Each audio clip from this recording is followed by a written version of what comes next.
So yung halagang 500 pesos, 1,000 pesos sa webinar na to, napakalit lang naman yan na halaga sa pwedeng ibalik sa'yo ng matututunan mo, tama? What if mag-join ako sa'yo 3 days, nagbayad ako ng 500, and after ko mag-join sa'yo, natuto ako, nakakuha ko ng client dahil sa mga natutunan ko sa'yo, nagkaroon ako ng premium clients, nakapag-charge ako ng 50 o 100,000 a month. Diba? Lifetime benefits na yun. Minsan kumakain ka, mahal ng pagkain sa labas, gumagastos ka, minsan 1,000. Diba?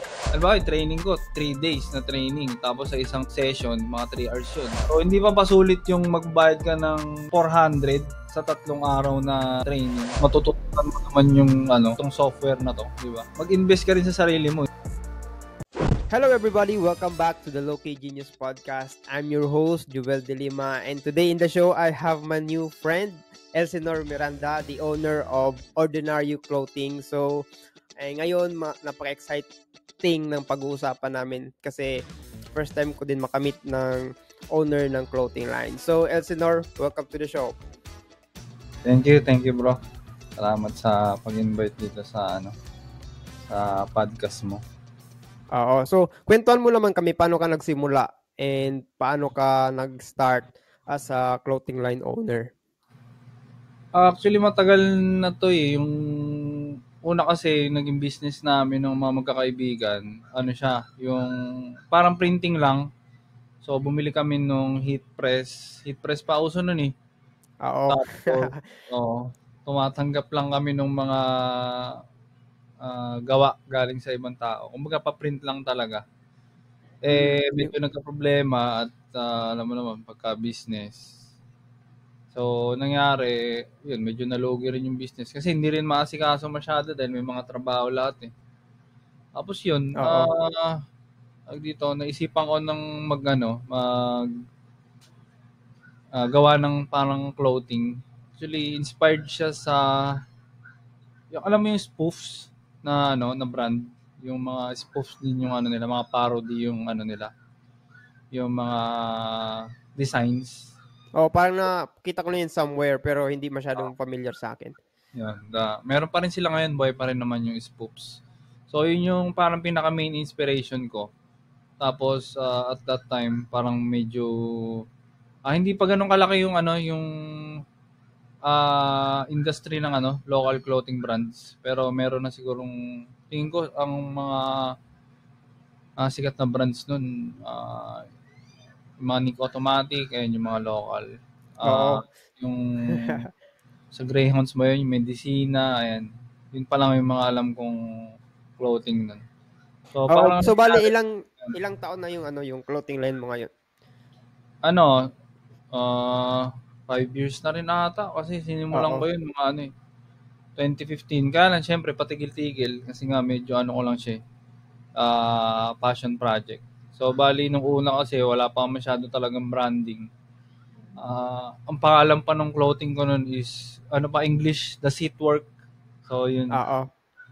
Sabi ko parang hindi masyadong, hindi masyadong, parang madaling matandaan. So, after 2 years ata, 3 years, napabayaan ko yun eh. Tapos, yun, binalik ko siya nung medyo lumakas yung mga local clothing. Napansin ko, sabi ko, pwede kong buhayin yung ko, tapos i-rebrand ko.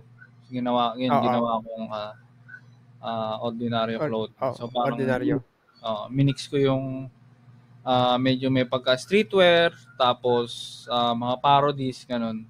So, yun yung parang naging naging branding. So parang basically ang passion mo talaga is yung parang sa clothing line, passion, yung pag-create ng mga damit kasi nakarelate din ako sa'yo kasi noon pangarap ko din talaga magkaroon ng sariling clothing line kaso lang parang hindi lang talaga nagkaroon ng pagkakataon kasi busy din sa work. So ngayon, meron ka bang current work besides sa clothing line? Ano yung pinakakaabalahan mo? Oo, meron akong full-time work. Graphic designer kasi ako. So, work from home. So, online siya. Ang mga boss ko ay Amerikano saka Australiano. So ilang taon ka na nag-freelance? Freelance? Hindi ko masabing freelance siya kasi puro puro full-time work yung nakukuha ko eh. Tapos yung freelance, mga siguro kasabay lang siya ng mga ng mga full-time work. Pero yung years of experience ko as a graphic designer, 15 years na. Oh, grabe ang tagal na, no? Oo, 2010. Oh, ibig sabihin parang ikaw yung mga naunang naunang mga sabihin natin mga work from home or kaya mga freelancer dito sa Philippines. Medyo. Oo. Kasi medyo tumabog siguro. yung freelancing dito sa Philippines like 2013, 2015. Ganun. 2015, oo. Tama. Ganung year din ako nagsimula mag-work from home. Kasi nung first 5 years ko, mga local companies yung ano ko. Sa Ortigas tsaka sa Eastwood. Oo. Anong year ka nag-start magkaroon ng client overseas? Like US, UK, ganun? Yun nga, ang year siguro nun, mga 2014 o 2015. Kasi nung oras na yun, nagtatrabaho ako sa Ortigas, yung sa Royal Homes, para marketing real estate. Tapos yung minsan kasi walang ginagawa, so nagtry ako mag-apply ng ng mga online kasi medyo umiingay na rin yung noon parang sabi, uy, malalaki sweldo pagka kumuha ka ng client sa So yun, nakaswerte natanggap ako dun sa isang work na yun. Okay. Doon na nagsimula. Nag-resign na ako dun sa work ko na local kasi nga nanganak na rin yung asawa ko noon. So nagkaanak na kami. So mas okay. So okay talaga yung work from home na setup. Oo, so ibig sabihin ikaw talaga yung isa mga sabihin natin mga OG sa pagdating sa freelance dito sa Philippines, no? Hindi ko rin masabi kasi yung panahon na yun medyo na rin yung yung Odesk, yung Upwork siya ngayon, medyo marami na rin nag-freelance. Pero siguro medyo Oo. So, kwentuhan mo naman kami ng parang ano yung napansin mo na growth ng freelancing world dito sa Philippines compare before and ngayon? Ano yung napansin mo na pagbabago? Ano yung opportunity para sa'yo sa tingin mo? Sa ngayon ngayon talaga Oo. Tawag dito. Terms of sa mga work, talagang ang pinaka-pinagbago ngayon talaga yung utilization ng AI. Oo, tama. So yun talaga yung parang game changer sa freelance. Kasi tingin ko may mga naapektuhan talagang na mga industry or halimbawa yung mga nagpo-portrait, 'di ba? Yung mga nagdi-digital drawing ng mga mukha ganun kasi ngayon one click na lang, 'di ba? Oo. So parang hindi ko lang alam, wala pa akong nakakausap na ang trabaho ganun. Pero yun lang yung observation ko na parang yun lang naisip ko. Baka mamaya naapektuhan yung Pero I'm sure marami naapektuhan ding lalo yung mga copywriting kasi 'di ba yung sa GPT. Ganyan, Sa tingin mo anong work or parang anong niche ang best this year na yung mga halimbawa as a beginner and gusto kong ma-explore ano ba talaga yung gusto ko. Sa tingin mo ano yung ma-advise mo sa akin? Sa kahit anong industry as freelancing? Oo. Halimbawa, nalilito ako. Ano ba yung gagawin ko? Anong ma-advise mo doon? Hindi ko rin kasi sure yung kung ano nangyayari doon sa ibang Pero sa ibang industry. Siguro pa rin marketing kasi digital marketing siya parang kumbaga pag marunong ka talagang yung magpatakbo ng mga business sa online, magiging ka talaga valuable ka kahit sabi mong marunong ka sa graphic design, marunong ka sa video editing, or kahit social media manager, marami rin mga nakukuhang mga trabaho. Tas yun, in general, parang talaga, kahit anong pwedeng maging valuable na skill na pwede mo iambag sa mga digital, kahit yung mga business na parang hindi nahihirap pang na mag-transition sa digital. So, pwede mong tulungan yung mga yun. Parang gano'n. Oo, kasi sa panahon ngayon talaga social media na yung parang center ng ng attention ng tao.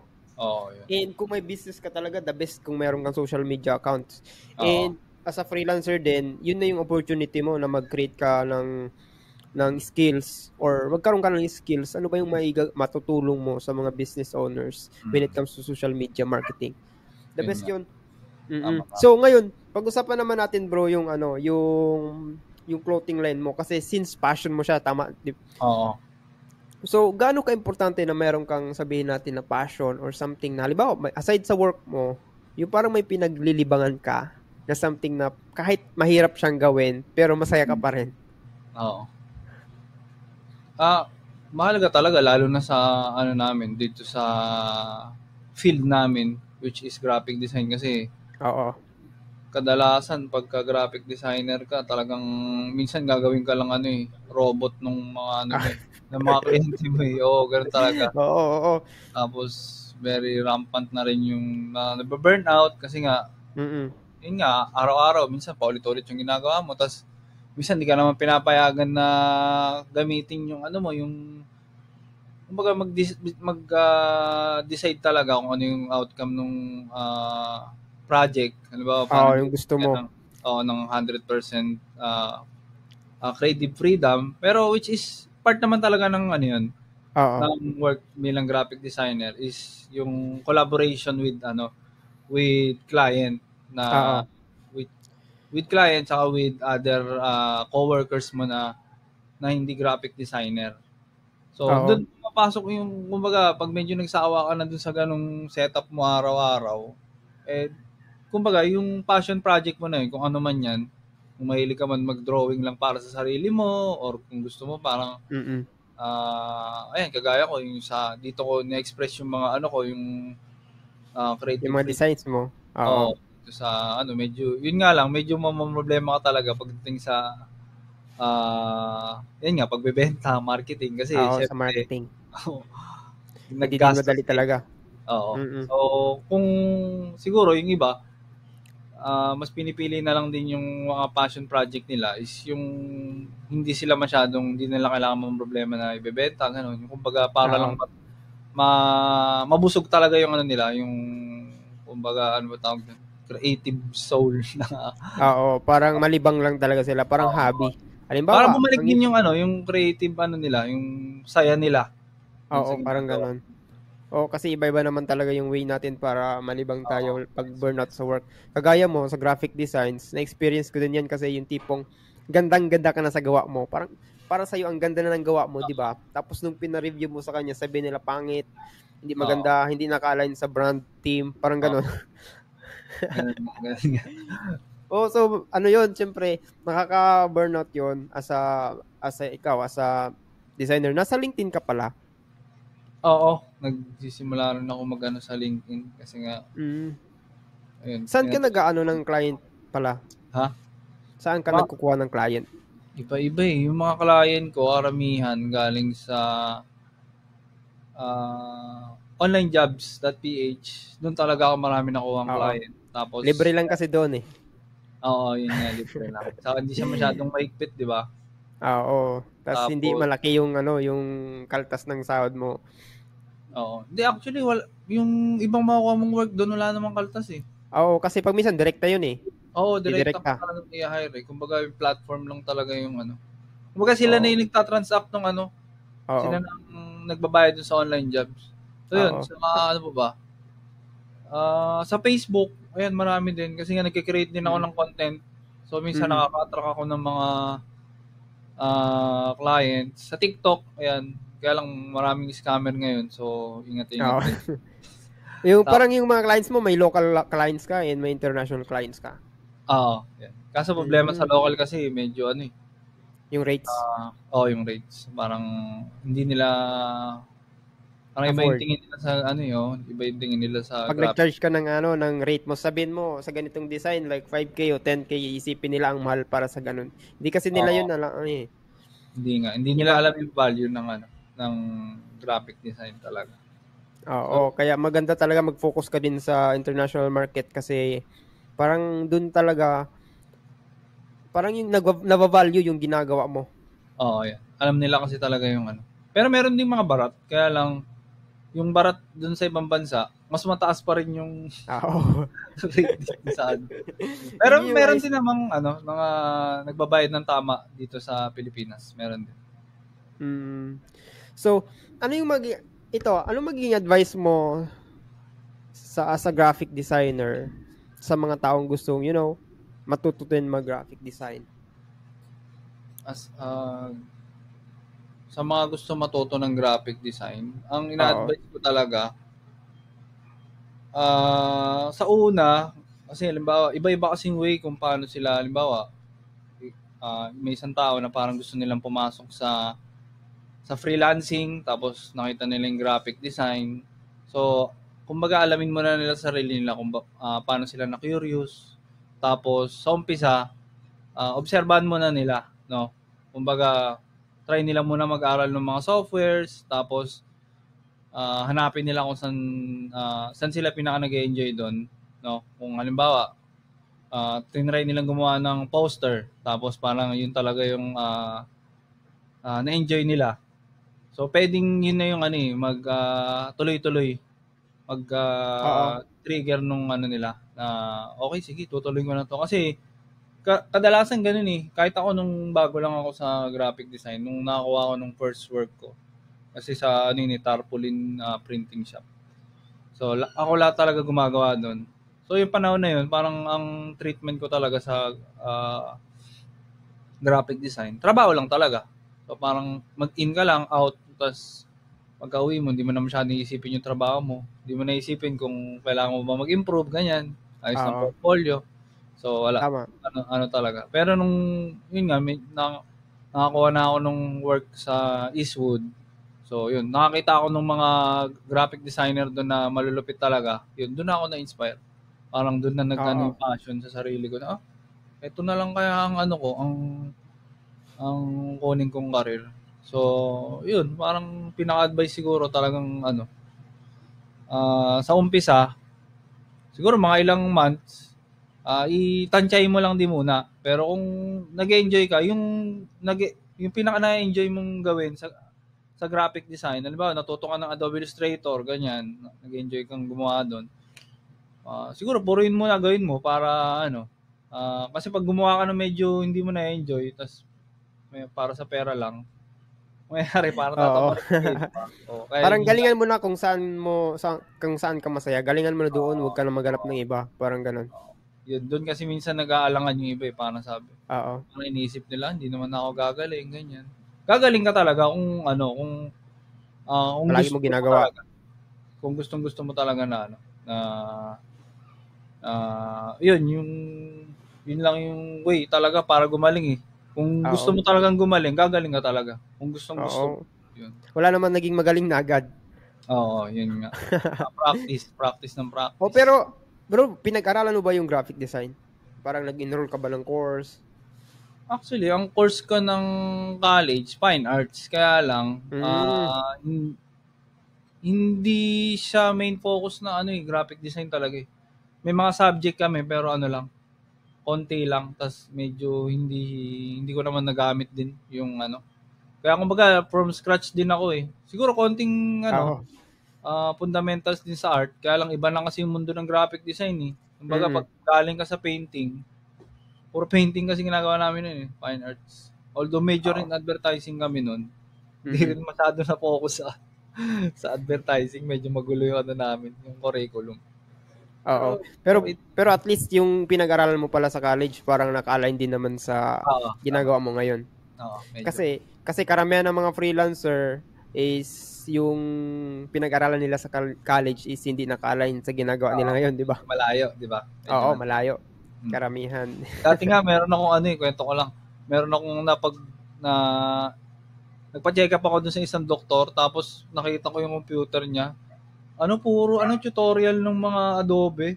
Sabi ko, Dok, ka pala, nag-aaral ka pala ng Photoshop sa Oo, inaaral ko. Tapos sabi ko, ako, graphic designer ako. Sabi ko, isip-isip ko, siguro to yung doktor na to, hindi naman talaga gusto mag-doktor. Oo. Kung sinabihan mo, bigyan mo siya ng course, ikaw na lang magturo sa kanya. Wala nung panahon na yun, hindi pa ako nagtuturo. Ngayon nagtuturo ka ng graphic design? Nagtuturo na ako. Meron akong mga trainings sa mga webinars. Mamaya, meron akong mamaya. Bakit parang hindi ko siya nakikita nagpo-promote ka sa Facebook na parang meron kang webinar about graphic designs, ganun? Meron. Nung nakaraan sa ako nag-live Siguro Hindi ko pa napopost pala dun sa profile ko. Dun sa page na ano. May group kasi, may ginawa akong group eh. So lahat dun talaga Oh, so bro, ano mo, i-promote mo na dito yung ano mo, yung page mo na ikaw nagtuturo ka ng graphic designs. Ano yung matututunan nila kapag nag-join? Monkey C Graphic Design Academy, yung Facebook page. Bali ang spelling niya, MNKY, tapos C, S-E-E. So parang ganun yung ano niya. Monkey C Graphic Design. Tapos yung group naman, Monkey C Educational Graphic Design Community. So doon ko kinakandak yung mga yung mga trainings tsaka webinar. Tapos yun, may TikTok din tayo, tsaka YouTube. Pero YouTube okay. Napapabayaan ko ng YouTube. Ano mo na, i-shoutout mo na yung yung TikTok mo, and about doon sa training, meron bang magkano ba yung yung charge mo? Free ba siya or may charge siya? Ano yung mga makukuha nila? Yung training, yung mamaya, bali na yun, day 2. Kasi last week, yung day 1, ang title nun, Creative Jumpstart, How to Start a Career in Graphic Design. So parang, kumbaga sa pag nakapasok ka ng trabaho, parang orientation yun nung ano yung mga dapat mong expect. Gawin. Parang ganun. Parang yung mga do's and don'ts. Parang ganun siya. Tapos yung mga ibang training na paparating, yung iba may bayad na. Kasi yung mamaya, wala namang bayad yun. So, magkakaroon ako ng mga training na may mga bayad. Kasi minsan mga 3 days, ganun. So, medyo, talaga siya. Medyo comprehensive talaga yung mga training. Oo, so, tapos yung i-share mo, yung parang knowledge mo yun, in-experience mo yung habang graphic designs ka from like 15 years ago. So, ibig sabihin, very valuable yon. So, kung sino man yung mag-join doon na sasabihin, ay pwede ba libre na lang. So, yung tipo bagang, if you want something new, kung gusto mong matuto, dapat willing ka din magbayad. Tama? Mura lang naman yung ang magiging bayad may iba-iba kasi yung pricing. Minsan may 399, minsan 299. So, yun parang minurahan ko lang din para mas maraming mas maka-attend. Sa minsan kasi pag libre, nawawalan ng value din no? Oo, tama. Minsan, nawalan din ng value. Yun napansin ko Ano masasabi mo yun sa mga tao na parang ayaw nila ng mga may bayad kahit matututo naman sila? Ayaw nila. Nung masyadong ano yung masasabi mo doon? Siguro parang kumbaga ikaw sa sarili mo, 'di ba? Minsan kumakain ka, ang mahal ng pagkain sa labas, gumagastos ka minsan 1,000. Ito. Minsan ano ba, yung training ko 3 days na training, tapos sa isang session mga 3 hours 'yun. So hindi pa pasulit yung magbayad ka ng 400 sa 3 araw na training na matututo yun. naman yung yung skill na to, itong software na to, di ba? So, solid na yun. Mag-invest ka rin sa sarili mo, hindi lang puro mga Oo nga, kasi ang iba nga, alam mo, halimbawa na lang. Halimbawa, meron kang project sa school, nagkakalaga minsan 500, 1,000. After ng project mo, itatapon lang naman yun. And yung project na yun, hindi mo na yun maaalala after a week. Kapag tinanong kita about sa project na yun, sigurado hindi mo na masasagot in detail kung anong ginawa mo doon. Tama. Kasi ginawa mo lang yun para lang magka-grade ka. Diba? Oo, pero hindi ka naman talaga natuto. Pero kailangan talaga mindset talaga importante. Yung mindset na ano ba yung matututunan ko dito? So yung halagang 500 pesos, 1,000 pesos sa webinar na to, napakalit lang naman yan na halaga. Pwedeng ibalik sa'yo ng matututunan mo, tama? What if mag-join ako sa'yo 3 days, nagbayad ako ng 500, and after ko mag-join sa'yo, natuto ako, nakakuha ko ng client dahil sa mga natutunan ko sa'yo, nagkaroon ako ng premium clients. Nakapag-charge ako ng 50 o 100,000 a month. Diba? Lifetime benefits na yun. Kumbaga, nasa sa'yo na yun. Kumbaga, halimbawa, nag-training ka, tapos hindi mo naman pin-practice, so wala ka naman ginawa after, hindi mo naman sinapuso. Tama. So, bali, wala rin. Kumbaga, doon nasasayang yung pera mo. Pero kung May iba-iba kasi, merong mga seryoso talaga mag-aaral, merong parang urong sulong, di nila sure kung ano ba, gusto ba talaga nila. So siguro para lang talaga dun sa mga yung mga desidido na talaga. Oo, sa mga seryoso lang talaga. Mag-aaral. Kasi pag libre, nasasayang din ang oras mo kasi minsan madami talaga mag-join dyan kasi libre pero hindi naman talaga nila gusto. Kapag may bayad, halimbawa 5K, may mag-join dyan kahit 5 lang. Pero mga desidido yan kasi bitaw sila ng 5K. Ako, nagbigay ako ng 5K, hindi ako papayag na wala akong matutunan. Di ba? Oo, ganun. Yeah. Actually, meron din akong nung nakaraan, meron akong 16-day na program. So, yun, yung bayad doon, 5,000. Pero, 4 weeks of training. So, 2.5 hours a day, Monday to Thursday. So, yun, ang style ko naman doon, nilalagyan ko ng limit yung students para hindi masyadong, kasi mahirap din pag marami, hindi mo rin matututukan. So, hanggang lang 15 to 20 students lang. Oo. Para matutukan talaga yung mga, may iba kasi medyo hirap din matuto, ganun. So, kailangan mo talagang, tutukan sila. Okay. So, parang ganun, yung ginagawa mo kasi, siya ikaw ba yung nag-create ng course talaga? Oo, ako talaga. In detail talaga, based on experience mo. Oo, iniisip ko talaga. Minsan nga, nasa labas kami, tinitingin ako ng mga design, tas para iniisip ko, paano niya kaya napaganda to? Tapos paano ko kaya i-explain to in a way na, kumbaga maintindihan nila, tapos may apply nila. Yun yung mahirap eh. Madali lang, kung marunong ka na mag-design, madali lang para sa'yo mag-design, pero ang pinaka-challenging talaga is paano mo i-breakdown yun or paano mo ihimay-himayin na, kumbaga matatransfer mo yung yung knowledge mo, parang ganun. Oo. Na in a way na yun, matututunan din nila, may apply din nila. So, yun din talaga ang ng struggle ng mga coach or instructor na yung kung paano ka makaka-connect sa mga student. Oo, yan. Mahirap talaga. Yun. So, I think yun man lamang bro, ang natin ngayon. Thank you so much sa time mo, na-appreciate ko. And I believe may mga matututunan yung mga mapanood nito. And before that, please promote na yung mo, yung coaching program mo, yung t-shirt mo, and kung ano may yung gusto mong ma-promote.